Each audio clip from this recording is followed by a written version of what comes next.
एक समय की बात है, दो गरीब दोस्त एक सेठ के पास काम मांगने गए। सेठ बहुत कंजूस था, लेकिन चूंकि उसे मजदूरों की जरूरत थी, इसलिए उसने उन्हें फौरन काम पर रख लिया। उसने दोनों से कहा, देखो, खूब मन लगाकर काम करो।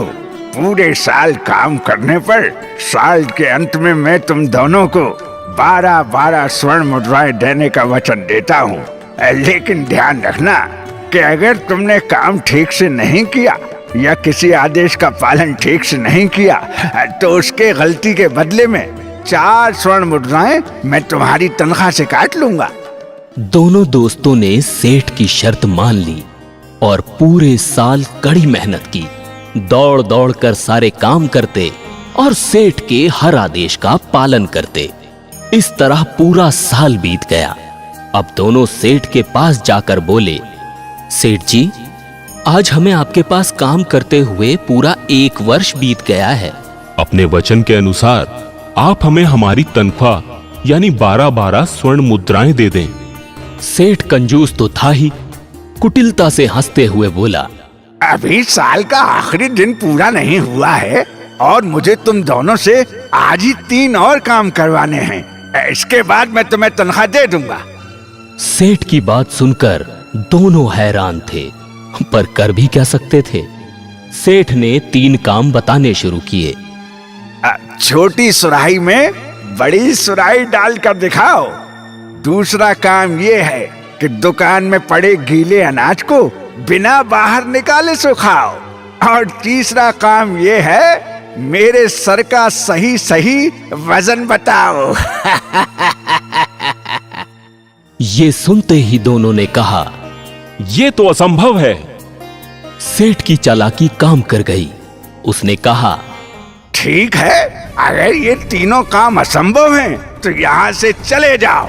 इन तीनों कामों को ना कर पाने के कारण मैं हर एक काम के लिए 4 स्वर्ण मुद्राएं काट रहा हूँ। कपटी सेठ की इस धोखाधड़ी से उदास होकर दोनों दोस्त बोझिल मन से वहां से निकल गए। रास्ते में उन्हें एक चतुर पंडित मिला। उनके ऐसे चेहरे देखकर पंडित ने उनसे उनकी उदासी का कारण पूछा और पूरी बात समझने के बाद उन्हें सेठ के पास वापस भेज दिया। दोनों सेठ के पास पहुंचकर बोले, सेठ जी, अभी आधा दिन बाकी है। हम आपके तीनों काम कर देते हैं। सेठ हैरान था, पर सोचा कि उसका क्या बिगड़ेगा। सेठ उन दोनों को दुकान में ले गया। अब दोनों दोस्तों ने अपना काम शुरू किया।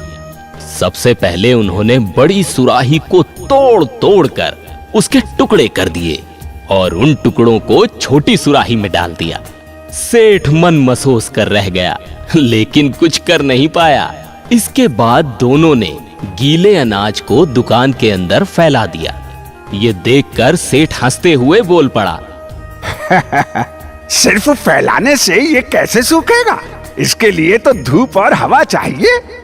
देखते जाइए। ऐसा कहते हुए दोनों दोस्त हथौड़ा उठाकर आगे बढ़े। दुकान की दीवार और छत तोड़ दी, जिससे वहां हवा भी आने लगी और धूप भी।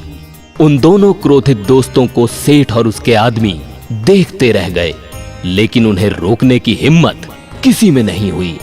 अब 3 में से केवल आखिरी काम बचा था। दोनों मित्र तलवार लेकर सेठ के सामने खड़े हो गए और कहने लगे, मालिक, आपके सिर का सही सही वजन तौलने के लिए इसे धड़ से अलग करना होगा। कृपया बिना हिले स्थिर खड़े रहें। अब सेठ को समझ आ जाता है कि वो गरीबों का हक इस तरह से नहीं मार सकता और बिना आनाकानी के वो उन दोनों को 12-12 स्वर्ण मुद्राएं सौंप देता है। इस कहानी से हमें यही सीख मिलती है कि बेईमानी का फल हमेशा बुरा ही होता है।